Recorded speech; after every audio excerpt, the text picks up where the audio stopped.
হাই বন্ধুসকল, আপোনালোকক আমাৰ ইউটিউব চেনেলৰ অন্য এটা ভিডিঅ'লৈ স্বাগতম জনালোঁ। চৰকাৰী ঘৰ নোপোৱাসকললৈ ভাল খবৰ।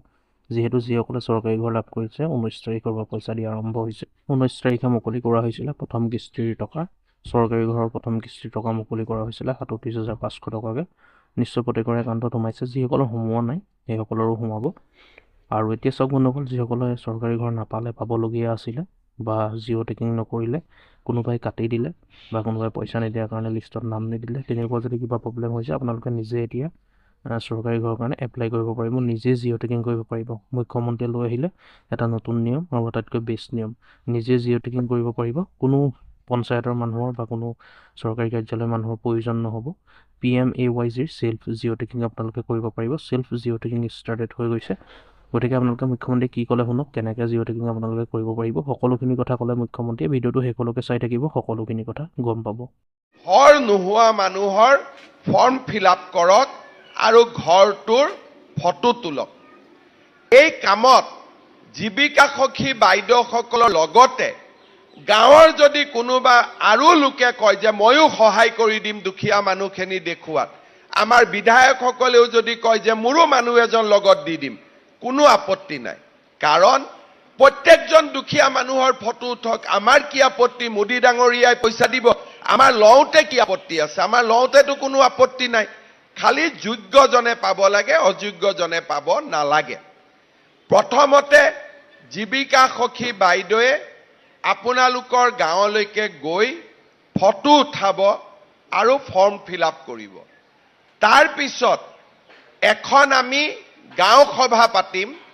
গাঁও সভাখনত গাঁৱৰ মানুহে বহি সিদ্ধান্ত ল'ব যে এওঁৰ ঘৰটো পাকা, গতিকে এওঁৰ ঘৰৰ নামটো যদি আমি দি দিওঁ, পিছত আমাৰ গাঁওখনৰ নামটো বদনামী হ'ব।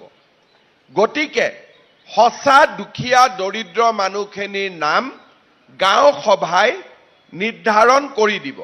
প্ৰথমতে জীৱিকা সখী বাইদেউসকলে ফটো তুলিব আৰু ফৰ্ম ফিল আপ কৰিব।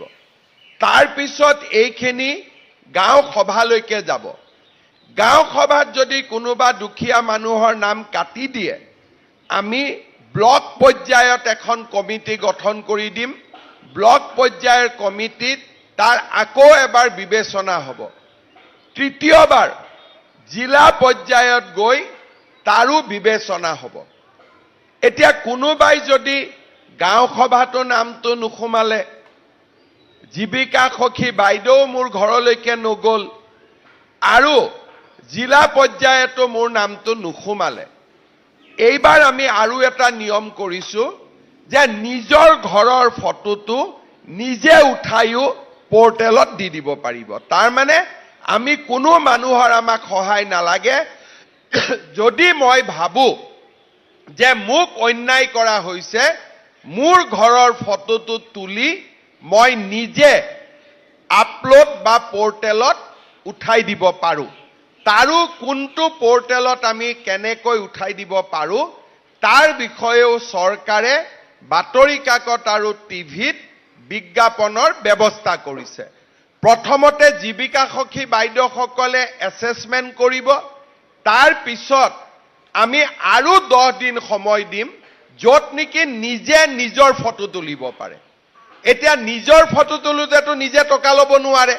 গতিকে এইবাৰ আমি ব্যৱস্থা কৰিছো যে সেলফ লোডিং, তাৰমানে মোৰ ঘৰৰ ফটোটো মই তুলি ময়ে পৰ্টেলত তুলি দিম। গতিকে তেতিয়াতো কোনেও পইচা ল'ব নোৱাৰে।